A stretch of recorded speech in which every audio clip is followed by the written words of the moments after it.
Hello, YouTube. I'm just waiting for TikTok to turn up.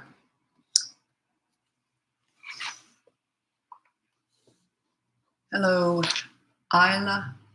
Isla. Sorry if I said that wrong. Jasmine. Smile. Cute. That's cute.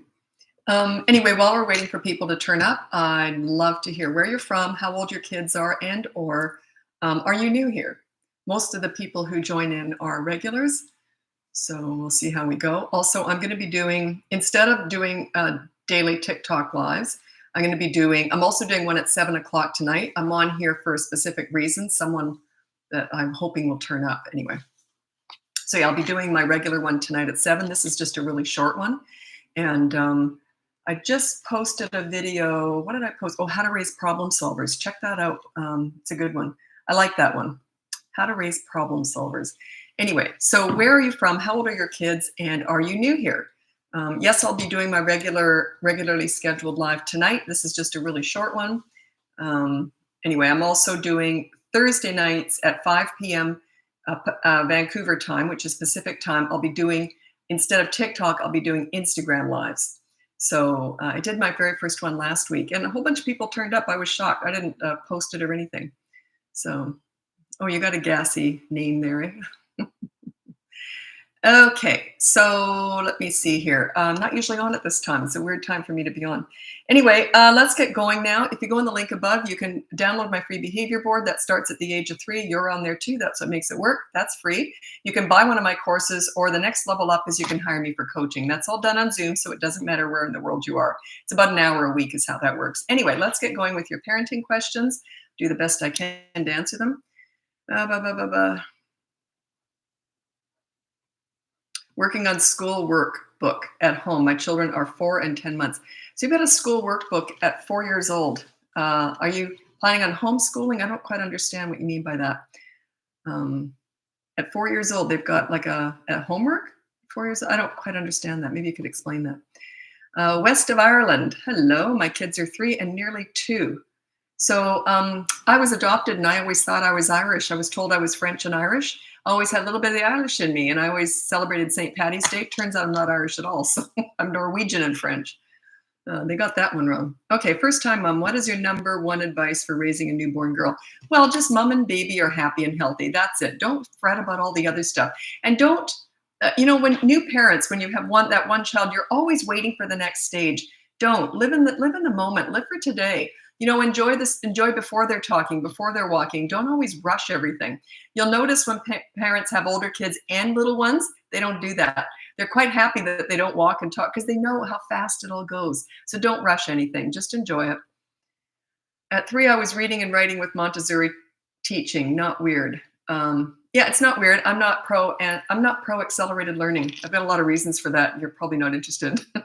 Yeah, I'm not pro that at all. I'm not saying it's bad. I just don't teach it. I don't encourage it, put it that way. But I'm not anti, if that makes any sense. If you're doing it, it works and you're happy, that's fine. It's just I've worked with hundreds of kids who've been accelerated. And anyway. She has a jumbo kindergarten worksheet she works on only. Wow, okay. Okay, yeah, if you enjoy that, then that's your game, right? That's yeah. What would be some consequence for a 4-year-old? Okay, consequences usually start at the age of 3. So, when they're little, under 3, it's consistent corrective actions. It's not like a rule and a consequence. The behavior board, that's where you put all this. There's a rule and a consequence for every member of the family over 3 and over. That includes you. So a good consequence would be having them do a good deed. So if they do something naughty, have them do something good. It's usually a chore. And everyone says, yeah, but they love doing chores. It doesn't matter. It's still a good deed, okay? So, but then they will get tired of it if they have to do it. They only want to do it because you don't want them to or they're in the way. Once they're good at it, they don't want to do it. But yeah, that's a good one. There's always 2 consequences for the kids. So check out the behavior board. It explains why there's 2 of them. You start with a positive action. If they won't do it, then you do the negative deprivation. How do I deal with 1-year-old having tantrums? Check out my tantrum busting course. That is in the link above if you're interested. Otherwise, you just got to wait it out. They're 1-year-old, they're babies. I would probably, if they're tantruming at 1-year-old, I'd probably pick them up facing away from me, put your hand on the back of their head, and just walk around, not talking to them, not soothing them. Walk around as if you don't even know they're there. Go about your day. You don't even know they're there. The reason why you want to pick up a 1-year-old when they're tantruming, sometimes, not always, is if they start to get violent and bang their head on the floor, which they will do. They're brand new, fresh human beings. They don't understand concussions, hospital, brain damage. They don't understand all that.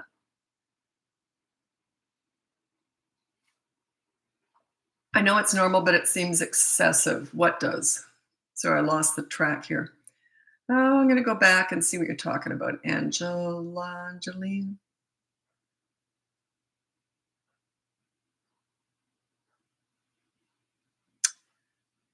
Sorry, I can't find it. Can't find it. Okay. I like this. I just got some comments in this live were filtered to protect the communities. You get lots of kids on TikTok. Something I don't quite know how to phrase, but I want to figure out how to do this. Recently, Paris Hilton posted a picture of her baby, and everyone started criticizing the way the baby looked. I mean, it's just nasty stuff. And everyone gets upset. Why? Those are strangers. They're kids. They're mentally ill. They're whatever they are. There's something wrong with people who post something negative. Why would that hurt people? I don't understand why you would be upset by people who were just vile and spewing out anger and their own misery. I don't understand. Like I've had a lot of people attack me on here. I just pity them. It's like if you're happy, you can't be mean. It's impossible. So I always think, gee, they're miserable. So, but I don't understand this weakness in people these days. The lack of fortitude. You just go, yeah, they're just a bunch of strangers, but what a bunch of idiots. Yeah, they were idiots. They're criticizing a baby. How stupid is that, eh? So just feel sorry for them. But oh, this big uproar, it's in the news that we're all victims these days. This is that wimp mentality I keep talking about. You're raising a bunch of wimps. Just brush it off and say, yeah, they're just idiots. So, but yeah, that I don't know how to phrase that, how to do a video on that. Anyway. How not to raise spoiled kids. Is it too early with boundaries at 2 years old? You don't have boundaries at 2 years old. Good luck if you want to. It's in the moment discipline, in the moment consistent corrective actions. You don't have boundaries like you can't do that. No, you don't do that. And if you don't want to raise spoiled kids, don't give them everything they want. You meet children's needs and you manage their wants. Too many parents think that wants are, they need an iPad, they need, those are not wants. I mean, those are wants, they're not needs. So they think, well, they need them. All their friends have them. And I've even had clients who have, a lot of my clients have a lot of money and they'll buy their kids. One of them was, I can't remember what it was. I don't know what it's called. The kid had, a 16-year-old got a brand new, I think it was a BMW for their 16th birthday. And they cried because they didn't get the latest, it's a Mercedes G-Wagon or something. It's like a $200,000 vehicle. And they cried. And they said, I don't know, are we spoiling her? I think this was my reaction. Like she cried because she didn't get she only got a $100,000 car. She wanted a 200 for her 16th birthday. So yeah, a lot of parents mix up needs and wants. That was a perfect example. And I get where they're coming from. They say, well, if you've got all this money, you're not going to just not give it to your kids. And I'm like, yeah, I wouldn't. I just wouldn't. I'd make them earn it somehow. And I certainly wouldn't be giving them that kind of stuff. Anyway. The last thing a 16-year-old needs is a high-powered car.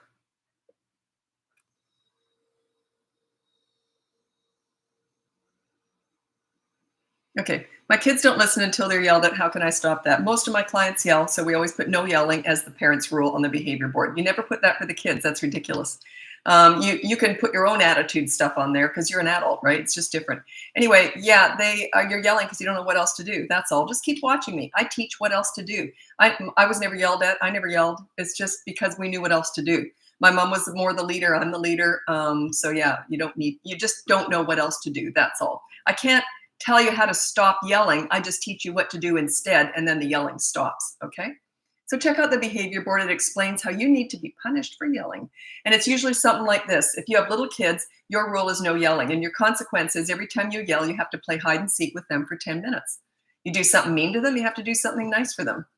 And they're only not listening to you because they don't respect you. We're never fixing kids, we're fixing and teaching parents here. You're not a leader, that's why they're not listening. I never had a problem with kids listening to me, not once, not ever. I've worked with hundreds of kids and I've raised a couple. And yeah, it's because I'm a leader. Kids listen to leaders. They want to please you. They look up to you. They like themselves when they're with you. It's all positive. There's none of this authority stuff that is the old-fashioned way. I don't do any of that. Yeah, I'm a leader. And that's what you want to be. You want to be a leader. A leader's a safe place to land. They'll tell you everything right through the teen years. You don't always want to hear it, but they're going to tell you anyway. Okay. I have a 2.5 and a 1-year-old. I'm so tired all the time. Yeah, that's normal. But your videos are gold. Excellent. I'm on here because I'm helping people. I know I am, because I get told every single day. And that's really, I'm old. I'm 63 years old. I've learned a few things. And yeah, imagine being in a job like this is my career. Imagine, because I own my own business doing this. And imagine if you are helping people and every single day they tell you you're helping them. What a gift, eh? Isn't that great? Yeah, I love what I do. Love what I do. 16, oh good, 16. I love, teenagers are my favorite age. 16-year-old daughter refuses to clean room or chores. I've taken all electronics. Okay, you're going in that desperate, you're rolling down the hill. You're like, oh, what else do I take away? Yeah, you're just going down that path. So if you want to hire me, that's pretty much, you have to hire me for that sort of stuff if you want a really good answer, but I'll give you a hint in a second, okay? So teenagers are my favorite age because once you learn how to parent a teenager, piece of cake. I'll give you my top 3 tips for parenting teenagers, and then I'm going to answer that, okay? My top 3 tips for parenting teenagers. Listen to understand and show empathy. You don't listen to gather information to lecture with. If they want your advice, they'll ask for it, and they already know it anyway. So you listen to understand and show empathy, and then stop talking. And then number 2 is negotiate pretty much everything. We'll get into that with you in a second. Number 3 is don't sweat the small stuff. Save your energy for the big stuff because you're going to need it, okay? So let's go to number 2, negotiate pretty much everything. You can't get her to clean her room. This is just an example. Let's say you put on the behavior board, call it an accountability chart when you have teenagers. So just check it out. It's called the behavior board. Your rule is, or whatever, don't put that down yet. So you just say to her, look, I want to be a better parent. I want to get more organized here. So, and you never say, I'm going to fix you, because you're not fixing kids or teenagers. You're fixing and teaching yourselves, right? That's what this is all about. So anyway, you say to her, okay, so I want your rule to be, an example is put your dirty clothes in the hamper. Start small. Don't say keep your room spotless. That's ridiculous. I want your dirty clothes in the hamper and nowhere else. So they can't lay on the floor all day and then go in the hamper at night, right? I'm going to tell you a funny story about that in a minute. Anyway, and then you say to her, so you've got this all down, you've got it up on a poster board. Your rule is I want dirty clothes in the hamper and nowhere else. Okay, and then you say to her, what do you want from me? See what she says. She'll probably say, get off my back and stop nagging, and then say, well, that's an unrealistic expectation. I'm learning here. So then go back and forth and negotiate with her. I'm going to tell you a funny story. The reason why I always say when you're with teenagers, you put the rule is put dirty clothes in the hamper and nowhere else, is because this is what happens. And they'll do this. And parents say to me, I don't usually tell them ahead of time to expect it, but this is what usually happens, especially with boys. So they've got dirty clothes that they just took them off. They've got them in their hand. And they'll walk around with those filthy, smelly clothes all day just to get on their parents' nerve. They haven't put them in the hamper, but they also haven't put them anywhere else. They're just holding them all day. They'll take them in the car. They'll take them at dinner time. They'll hold these filthy clothes in their hands and they'll be eating. And they'll just, like, it's just out of spite. And then parents say, how should I handle that? This is what I would do. I would go, oh, well done. Well played. Like, I respect that.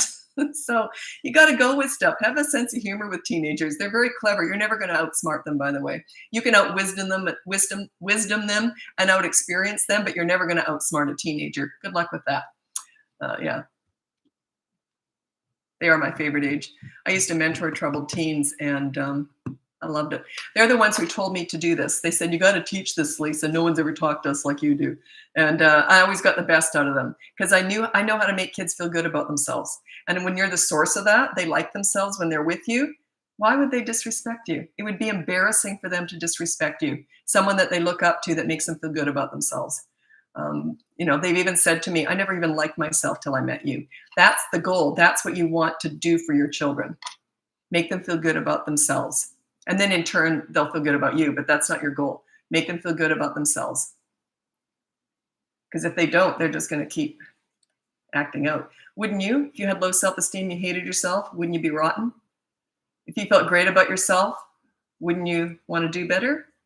They're no different from you, right? Same thing. Okay, for the 24-hour media blackout, do I keep restarting every time they repeat bad behavior on board? No. Here's what you do. I know it's tricky, but here's what you do.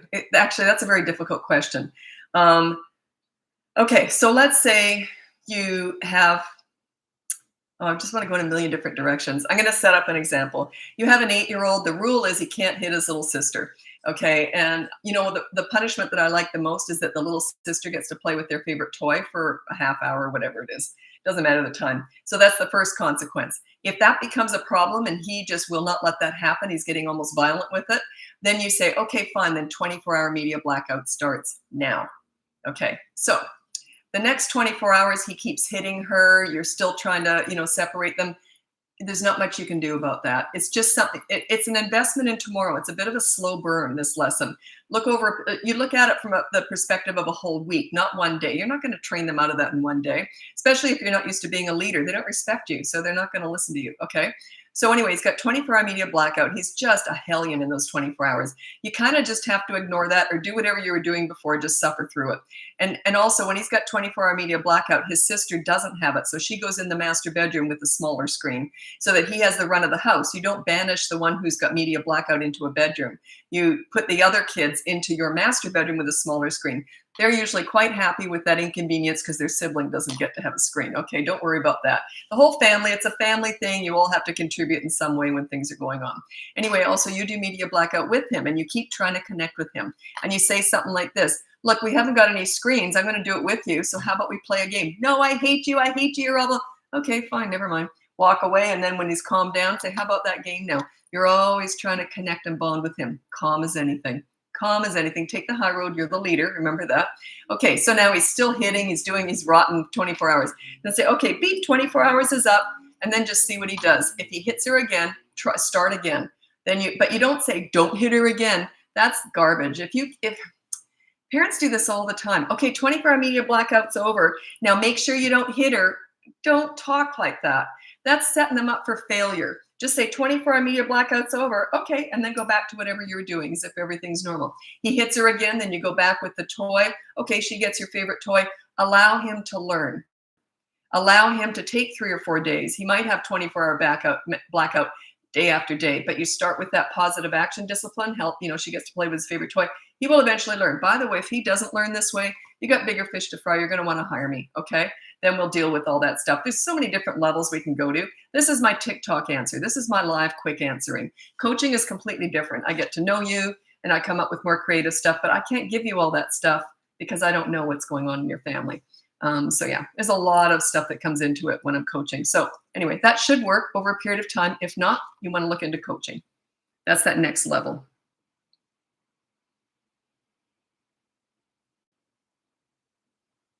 Okay, my 2-year-old won't hold my hand to walk.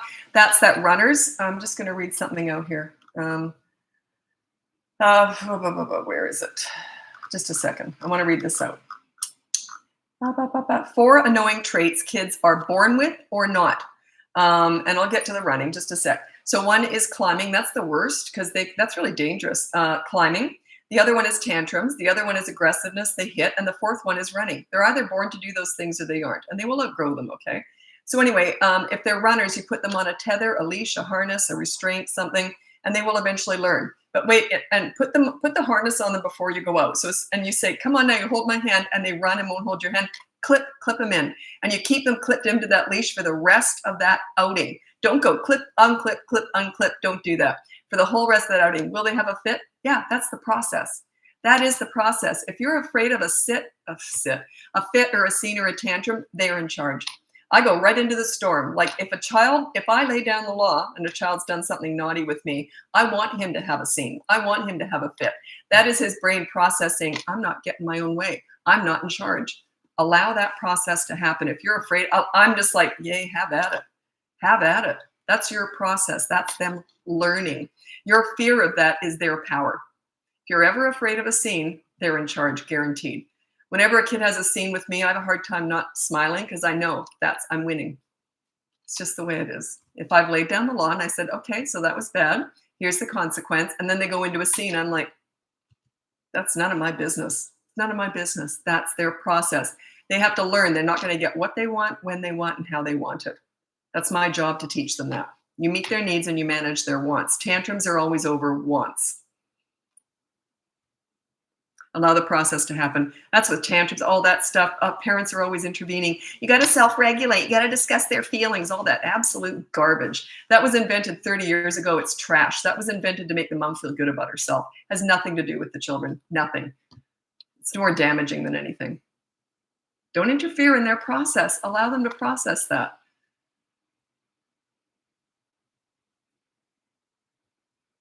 God, I feel myself getting angry.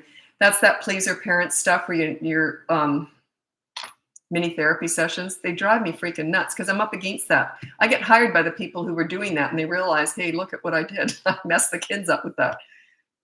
Doesn't mean you don't discuss feelings, but not when they're having a fit because they didn't get their own way. Why on earth would you validate that? Why? It makes no sense at all. None. 3-year-old aggression. Okay, check out my course. I have a toddlers who hit, bite, etc. Check that out. And you would put down on the behavior board, if you're not going to get the course, go to the behavior board and put down no being mean to other people. Don't just put down no hitting, then they'll invent kicking and biting. So put down no hurting other people. And then there's a consequence for that. They're 3, that's when the behavior board starts.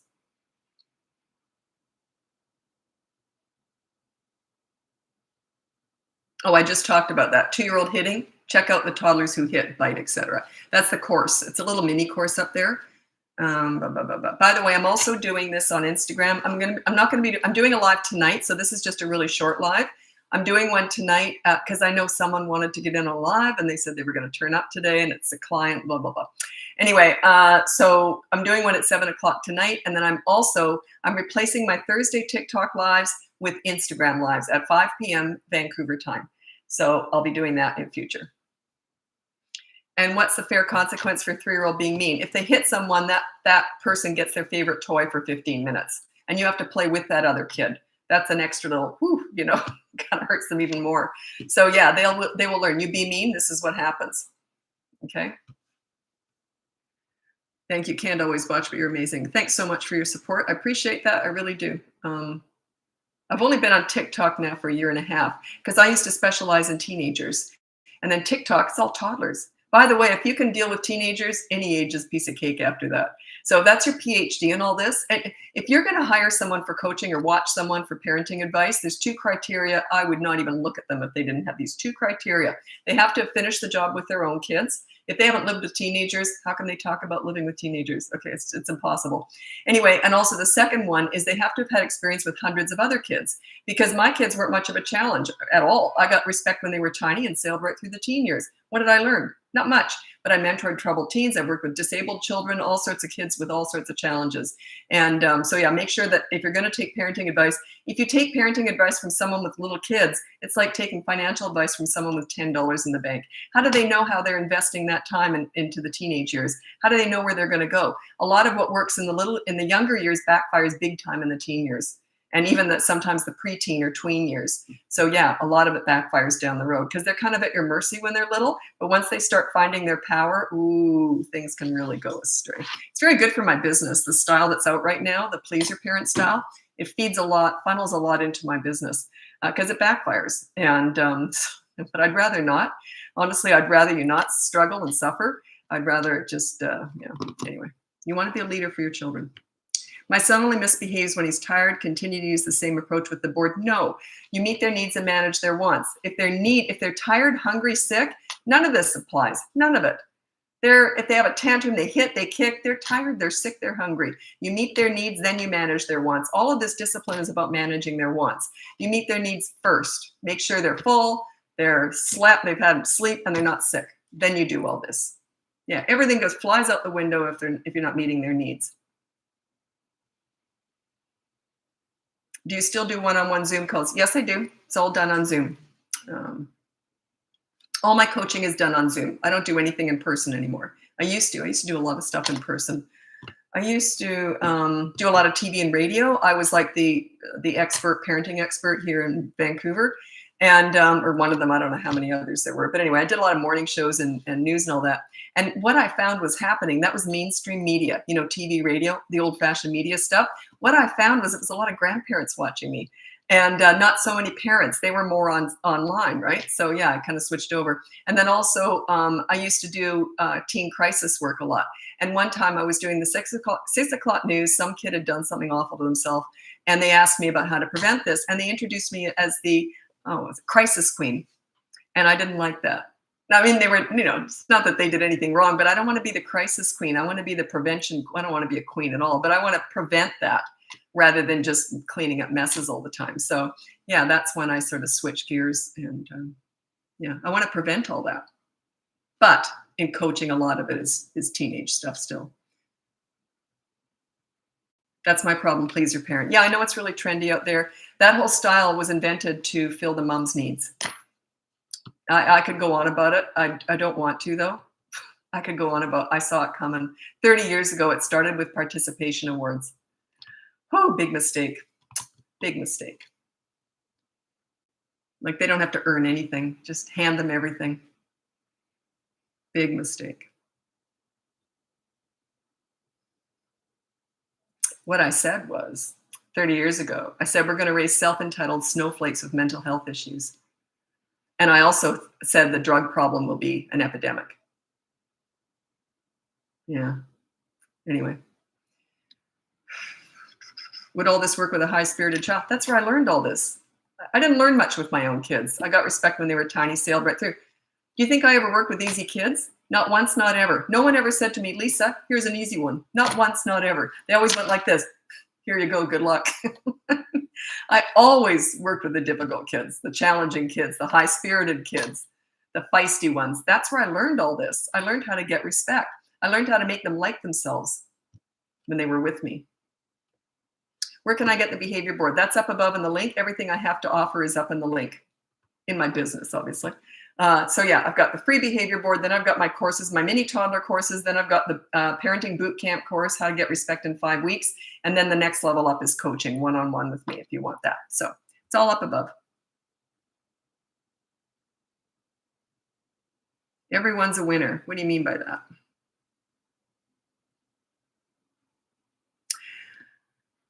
I don't know if this is what you mean, but with this pleaser parent style, the kids are going to wipe their feet on you. You're going to be a doormat, and they're never going to respect you. The old-fashioned authority style was actually a better way to parent. The kids rebel in the teen years, but they come out the other end respecting and appreciating what their parents did for them. The leader, you don't get any rebellion, and you're friends with your kids at the same time. But you know how to lay down the law. You know how to teach your kids right from wrong and how to make good choices. I never wanted to discipline my kids. I wanted them to be self-disciplining. I always said to them, no matter what happens to you, it's your choice. It's all up to you. And I used to say, if you're good, life is good. If you're bad, life won't be so good. I'll make sure of that because I'm your mom. So I'll come in with the consequences. But when they did need any kind of discipline, they would apologize to me from a really young age. So they got it. It was their choice. So yeah, you guide them to make good choices. Do you want obedient little soldiers? Absolutely not. You want free thinking, confident kids who like themselves, and they respect themselves and they respect you. They don't have attitude. They don't talk back to you. They just wouldn't. Yeah.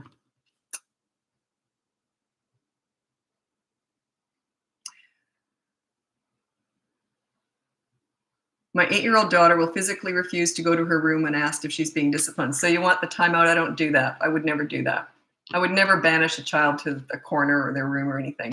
So I don't do that. Check out my course if you're interested. It's 5 weeks to get respect. It's my boot camp course, 3 to 12-year-olds. Check that out. That'll help you. Yeah, I would not do that. There's no way I would do that. Can you imagine if you made a mistake at work and your boss said, go in the lunchroom and shut the door. I don't want to see you. It's the same thing. I would never do that to a kid. It's humiliating. And it makes it look like you don't want to be around them. You don't know what you're doing. It's not good. It's lose, lose, lose, lose, lose. So yeah, check out that course if you're interested. ADHA. What's ADHA? You mean ADHD? Meds, what do you think? I don't discuss meds because I'm not a doctor, so I would never discuss that. Yeah, you can think a lot about, like you said, never thought about it that way. I'm assuming that's someone with the 8-year-old, right? Yeah, okay. Think about it this way. The reason I hate timeout so much is it's humiliating. It's demeaning. It's mean. You go sit in the corner. You're not even worth talking to. You go sit and think about nose to the wall. Think about what you did. Can you imagine if your boss did that to you? Put yourself in their shoes when you're disciplining kids. Like if I was disciplining my kids, I would say, didn't like what you just did. Here's what we're going to do. You're going to help me empty the dishwasher. Okay. That was how I disciplined. And they'd say, oh, sorry, Mom. Sure. Is there anything else I can do? It was that easy. Because I never talked down to them. I never was mean to them. So yeah, they were very, very cooperative, very respectful. Because I respected them. You give respect to get it. And timeout is very disrespectful and mean. So yeah. Okay, I got to get going. This was a really short live. I was doing it because for someone who did turn up. It was someone who wasn't able to turn up tonight, and they really wanted to ask something, and they did. So that was good. Your courses have made my chaotic home peaceful in 60 days, but my 6-year-old is hitting teachers. Oh, sorry, I didn't mean to laugh.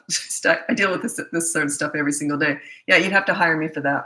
If the did you do the boot camp course? If it's something like that, something out of the ordinary, like a 6-year-old hitting teachers, that's more out of the ordinary. You'd have to hire me for that. But because if you already have the boot camp course, that's sort of like your reference material almost, and then you might just be one session. So look into that. But yeah, a lot of people find that the course is good, but it's all sort of the mainstream stuff that happens. But that's if they're hitting a teacher at 6 years old. If they're doing it at 4, it's not a big deal. But if they're doing that at 6.